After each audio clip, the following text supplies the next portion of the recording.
Hi everyone, my name is Alexis Yelton, and today I'm going to be talking to you about the household vacuum cleaner. First, we're going to talk about what life was like before the vacuum cleaner. We're going to talk about the early tools that they used to clean their floors, what life was like in the United States during the time of the invention, and some world events as well.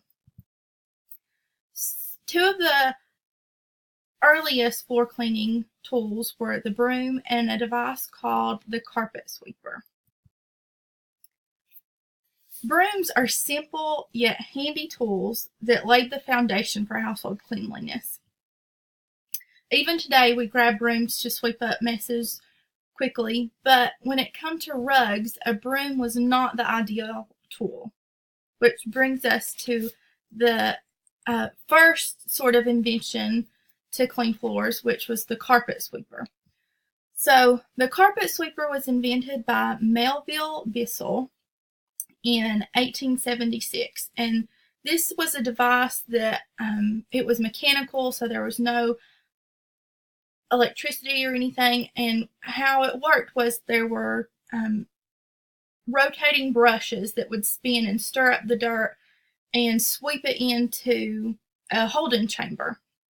And carpet sweepers are still used today. One of the places that we see those are in restaurants. We see waitresses roll them across the floor, the carpet, before people come in and sit down. So life in the United States around 1890 to 1910 was really exciting. This was just after the Industrial Revolution, so a new social class has emerged, the middle class. And these people could afford certain luxuries that had not been available before. So this was a time where lots of innovations and exciting things were happening, and the middle class was the target audience for a lot of these products. So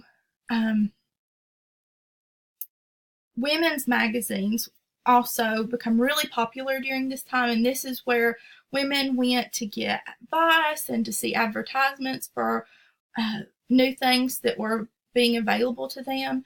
And this is really the time that I think the keeping up with the Jones mentality started to appear, because people started seeing what their neighbors and their friends had and all these new and cool different things, and they wanted it too. So some of the big events that happened in the United States during this time was the Chicago World's Fair in 1893. And this was when they introduced the Ferris wheel to the world for the first time. In 1896, there was the Supreme Court case Plessy versus Ferguson that ruled separate but equal was fair. Next was 1897, and this was the world's first underground subway system in Boston, Massachusetts. In 1903 was the world's first airplane flight, and this was done by Orville and Wilbur Wright in our very own Kitty Hawk, North Carolina. And finally, in 1908, Henry Ford unveiled his Model T to the world. Some world events going on during the same time period were the Eiffel Tower was completed in 1889. The first modern Olympics were held in Athens, Greece in 1896, where 13 countries were invited to come and participate. In 1901, the first Nobel Prizes were awarded in Stockholm, Sweden. Then, of course, in 1908 was our invention of the household vacuum. And finally, in 1912 was the devastation of the Titanic. So now we're going to talk about the invention, the who and where and why. James Murray Spangler invented the household vacuum cleaner. He was not the first person to build an electric vacuum, but he was the first person that made it portable and accessible to everyday people. So before him, the really first electric vacuum was created by Hubert Cecil Booth in 1901. And this was a massive cleaner that had to be transported by a horse-drawn carriage. And to use it, you would just call up the number and they would come and bring it and clean your rugs or your carpet with this cleaner. And that was really cool, but people started wanting to be able to have it in their own home, that they could do it on their own without having to call people to come and do it for them. So this, a lot of people started experimenting with household, making it smaller and convenient to use in a house. So Spangler patented his vacuum cleaner in July of 1908, and just over a month after he patented his invention, he sold the rights to the patent to his cousin's family, the Hoovers.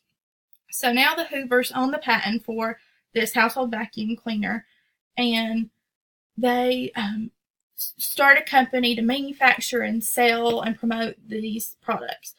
And Spangler was allowed to work for them. He worked as their production manager, but he had given them the patent to his invention, so they were the ones that were really making all of the money.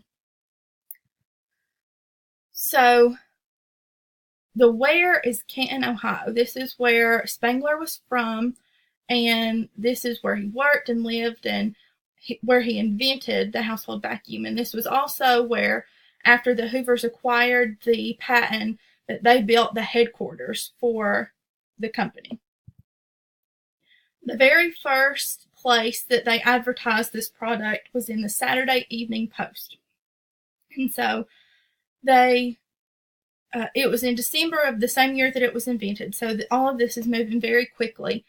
And after they had put the advertisement out in the Post, they started getting lots of inquiries and orders for this product.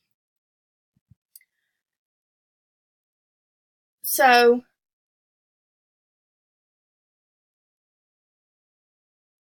the why of why Spangler invented the vacuum was that he worked as a janitor, and he used a Bissell carpet sweeper, which we talked about earlier. And this sweeper stirred up the dust, and so it affected his asthma. And so what was interesting was that he invented a household vacuum cleaner not to be a household vacuum cleaner, but to help him with his asthma and to ease his symptoms. So what he did was he took the sweeper and he attached an electric fan motor to it. And attached to that, he added a pillowcase to catch the dirt. And so this was the first household vacuum cleaner.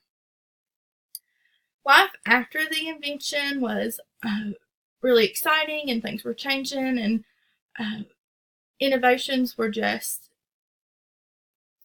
coming from everywhere. And so we're going to talk about how the people reacted to it and how the lives of the Hoovers were affected by it, and some advancements that have been made to vacuum cleaners since then. So the reception to this household vacuum cleaner was great. Everybody wanted one. And this is where I talked about earlier, the keeping up with the Joneses. People's neighbors started getting them, and they wanted them too. And this invention made household cleaning easier, but it was also just really cool. This was cutting edge at the time, and everybody wanted one. So unfortunately, Spangler didn't really get to enjoy the fruits of his labor. He died in 1910, just 2 years after he invented the vacuum cleaner. And so he didn't really get to see how successful that his invention was. However, the Hoovers have built a multi-million-dollar empire on his invention, and they are still one of the top teams in the vacuum industry today. And interestingly, in Great Britain, the word Hoover and vacuum were used interchangeably. So even to this day, somebody might say, I just hoovered the floor, meaning that they have vacuumed. The vacuum has underwent major improvements over the years. It has changed so much.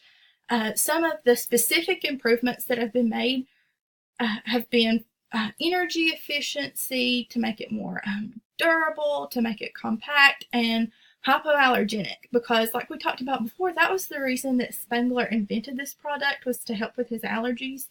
And so pretty soon after the invention of the HEPA filters, they started incorporating those into the design of the vacuum cleaners to filter out extra allergens in the air. And of course, we cannot talk about vacuum cleaners without talking about Dyson. So James Dyson was an English inventor, and in the 1970s, he started trying to create a bagless vacuum. And it took him more than 5,000 tries to finally get it right. So finally, he's got this product completed and is ready to start marketing it, but nobody wants it. And companies are not wanting to manufacture this product because vacuum bags are selling, and that would cut into their profits. And so nobody's really interested in his bagless vacuum. And so it takes a few years, and he finally gets it into the market in Japan, where it just takes off wildly. And then from there, it comes back to England, where he was from, and in just a matter of a couple of years, it became the top selling vacuum cleaner in the country. And I think that James Dyson is such an inspiration, because there was so much obstacles and trouble that he faced, but he just kept trying and kept doing, and he finally succeeded. And I personally am a huge fan of Dyson vacuum cleaners. So the future of vacuum cleaners is really interesting. We're kind of there already. Back during the Jetsons, there was Rosie, the robot maid, and everybody wanted one. That would be so nice to have a domestic robot. Well, now we kind of have those. The iRobot company was started in 2002, and since then they have grown, and now 23% of vacuums sold are the iRobot vacuums that are the little floor vacuums that just go. And so now, just with the touch of a button, people are able to vacuum their floors, which is incredible. Vacuum cleaners have come such a long way from the very first ones that had to be pulled with a horse-drawn carriage and using pillowcases to capture the dust. So I think the household vacuum is an incredible invention, and we are now at the end of my innovation project. So thank you for watching.